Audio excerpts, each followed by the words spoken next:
all you freaks out there on the internet. It is I, the athletic bro new FritzRolle732, and we got ourselves a bloody Valentine's Day special. In this episode, we learn that in this story, not only does love hurt, but it can also be deadly and can be a curse all at the same time.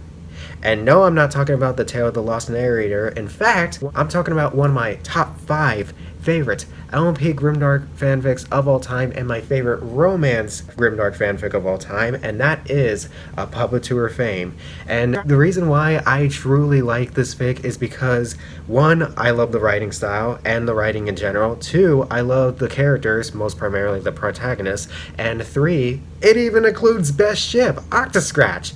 But anyways, I'm not here to tell you guys my favorite MLP ship of all time. I'm here to tell you guys what I think about the story. So with that being said, let's get on with the review. So to get down into story details, pretty much what this story is about, you guys, is the fact that this is pretty much a fan-made story about the character Octavia Melody, and it talks about her origin and how she was grown up to be, you know, the musician that we love in Equestria. But the reason for how she started becoming the musician has a really dark end to the story. It turns out that she was actually raised by a wealthy unicorn couple. And you may think, oh, her parents are wealthy. What's so bad about that?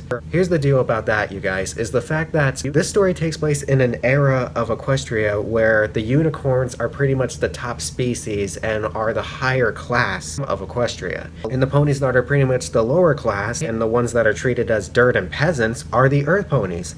When she was still in her mom's belly and they found the news out, they were actually planning to abortion the frickin' child. And so, oh my gosh, you can already imagine what my reaction is. But luckily, the grandparents, unlike her actual parents, have a frickin' heart. And oh my gosh, so they kept the baby, but it came with a cost though, as to being raised by these dreaded parents. They treated her like trash. They abused her both mentally and physically, and it is just absolutely insane, you guys. I mean, it's truly messed up, and it's because of the fact of who she was born as. And so this continues on throughout her, not only her childhood, but up to her teenage years, up to her adult life, and it is totally brutal. And it's mostly her mother that's doing the physical damage, not her father. However, it all changed later on in the story, but anyways, I don't want to get too far forward. So all of a sudden, one moment, there was actually a time where she was actually going to be free from the abuse, and it was actually supposed to be the time where she gets her cutie mark.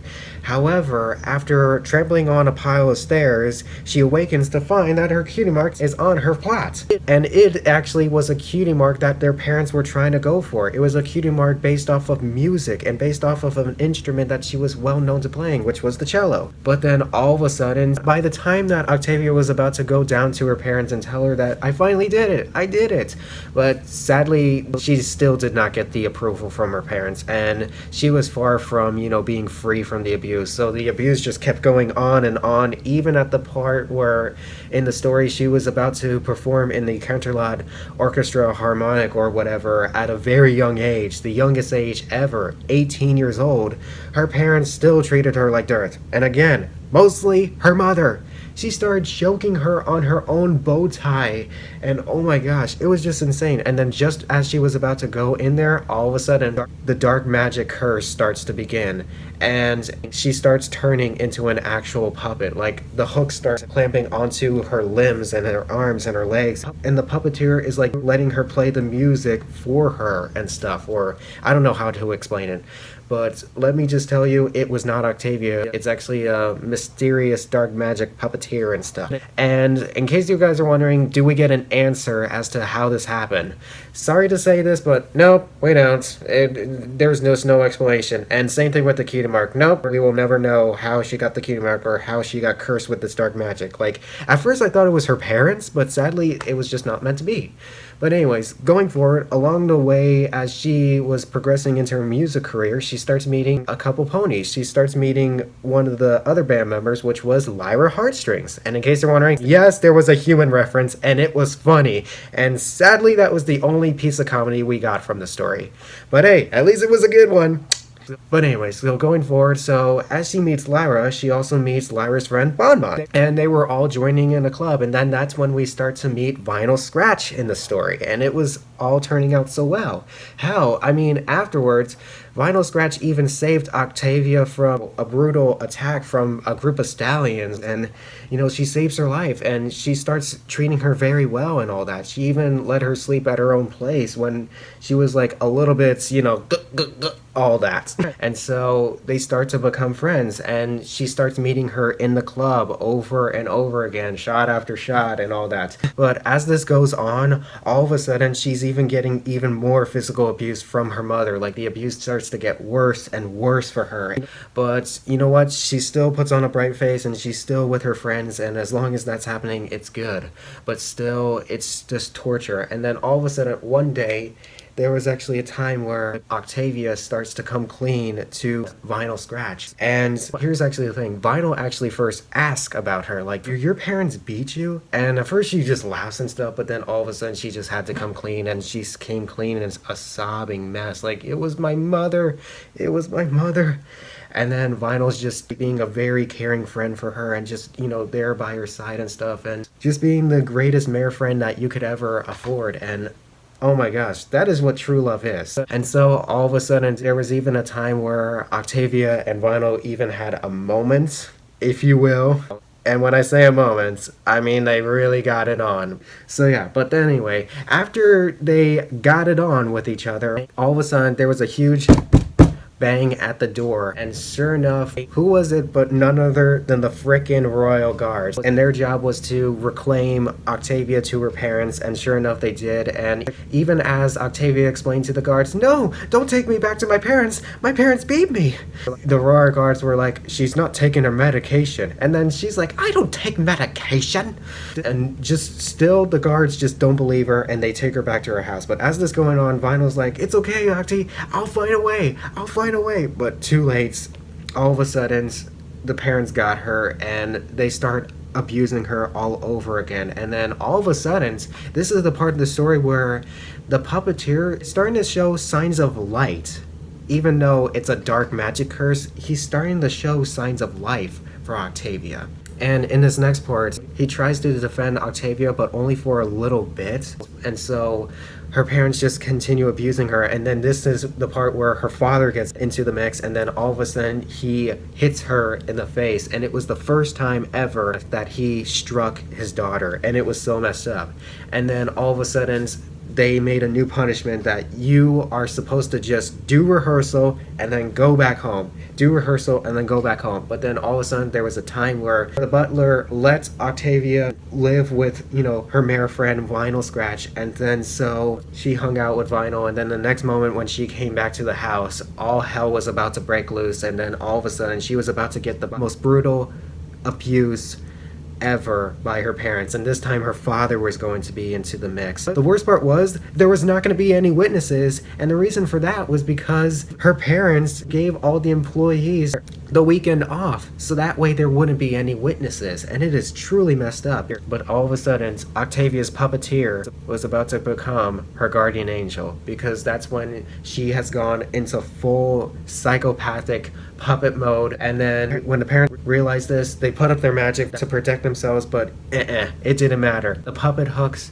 have gone from ordinary puppet hooks, are now Octavia's revenge weapon against her abusive parents. And they start lashing and lashing and lashing and lashing away Octavia's parents' protective magic. And then after that, they start lashing and lashing and lashing her parents' skin and coat and just everything, including their internal organs. And it was just a whole bloody mess throughout the scene, you guys. And when I read this part, I'm not gonna lie, I was actually internally yelling with joy. I know it sounds really messed up, but hey, after reading what Octavia's parents were doing to their daughter as a child, as a teenager, and as a young adult, all these years of physical abuse, they fucking deserved it. They totally fucking deserved it. Like, seriously. I was seriously just so happy when I read that part. I was like, yes, in your face, you deserve to die, you motherfuckers. And like Octavia said, burn in Tartarus. She literally did spit in her mother's face. She actually did do that. But anyway, so going forward, so then after the whole carnage was done, all of a sudden, Octavia was shocked and surprised after she woke up from the mess. And all of a sudden, Vinyl came over and was really stunned as well. But then after her revenge, she has no idea what to do with herself. She's now gone into what was then her ordinary life to now this broken phase. And she's like so depressed and so broken. She's like, oh my gosh. And she's also thinking about the hooks, the puppeteer and the hooks. And the thing is, she has the choice to explain to Vinyl Scratch, but at the same time, she couldn't because it would only risk her or Vinyl's life. And it is really messed up, you guys. It is really messed up because she does not want to hurt Vinyl, so therefore she had to keep quiet about the hooks and the puppeteer and stuff. Even though there have been times where she has muttered the words and stuff, but that's as far as she would go. But anyways, going forward, all of a sudden there was actually a point where the puppeteer was going to fully possess Octavia. And it was at a point where all of a sudden she was actually running away from Vinyl or like following some music or something. I don't know. I can't remember clearly, but all I do remember is that there was an empty stage. They start going into the empty stage, and then all of a sudden she starts playing the tune, and then so Vinyl's like, wait, you want me to play along this tune with you? And sure enough they did, and they start making the most beautiful music duets ever in their entire lives, and it was just purely beautiful, and Octavia was crying tears of joy because of that, and it was just beautiful. And so all of a sudden, just when things were going to go back to the way they were and they were going to live a happily normal life, all of a sudden, Octavia's fully possessed. By the time Vinyl was going to reach her hand and grab her out of here and they were going to start their lives over, on the outside, Octavia slapped Vinyl Scratch in the hoof. And then she's like, well, Octi, what are you doing? And then Octavia's like trying to shout and stuff. Wait, Vinyl? Can you hear me? And then Vinyl can't hear anything on the outside, so it's like, oh my gosh, she's pretty much trapped inside her own conscience. She cannot feel, she cannot move. I mean, she's trapped. She's trapped, all thanks to the freaking puppeteer. And every time she tries to budge and try to escape from the hooks were just too tight and clamped onto her limbs that she can't just move. They cannot budge. She's trapped. Therefore, she couldn't do anything but just watch as Vinyl Scratch is walking away from the stage. And it's just horrible because she just drove away the pony that she truly loved and the pony that truly loved her back as well, as giving her so much care and so much support and so much respect. And just, oh my gosh, it was just so awful. It's just so heart-wrenching and so heartbreaking to go through with this ending. And then the final words that Octavia yelled out before she was about to be into full possession was, "No, Celestia, damn you!" And then we're at a scene where it takes place a few years later, and a pony starts getting down into her seat, and she starts to watch a pony perform on stage. And the pony watching was Vinyl, and the pony performing on stage was Octavia. And we start to realize that this whole time, Vinyl Scratch wasn't Octavia's true beloved. Instead, she was just a puppet to her fame. And so ends A Puppet to Her Fame. And here are my final thoughts, you guys. First off, the positives. I loved the writing and the writing style. Basically, what the writing style is, you guys, is that it actually is a little bit Shakespearean. Like, instead of chapters, the story split up into acts. Like, we got Act 1, Act 2, and Act 3. And there's also these, different titles to these acts, which I kind of forgot, which my bad. But I really love that. And it works out very well, you guys, because given what the story is about or who it's about, I mean, it works very well. And also the setting as well. It also works out so well because the thing is, this was pretty much more of an alternate universe, but it takes place back in the olden times and stuff like that. And it's really cool. I did like that. And also one last thing, I love the protagonists. I love Octavia's character, Vinyl Scratch, and Lyra and Bonbon, and all the other protagonists. Now, as for the negatives, the antagonists,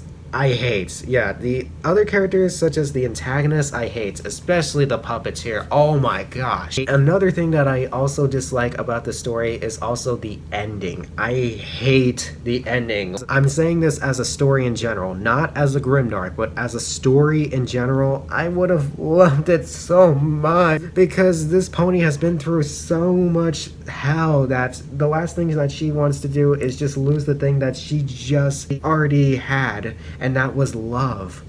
Oh my gosh. Like, it was just so heartbreaking and stuff, you guys. I mean, seriously, I blame her parents, and I blame that fucking puppeteer. That fucking puppeteer.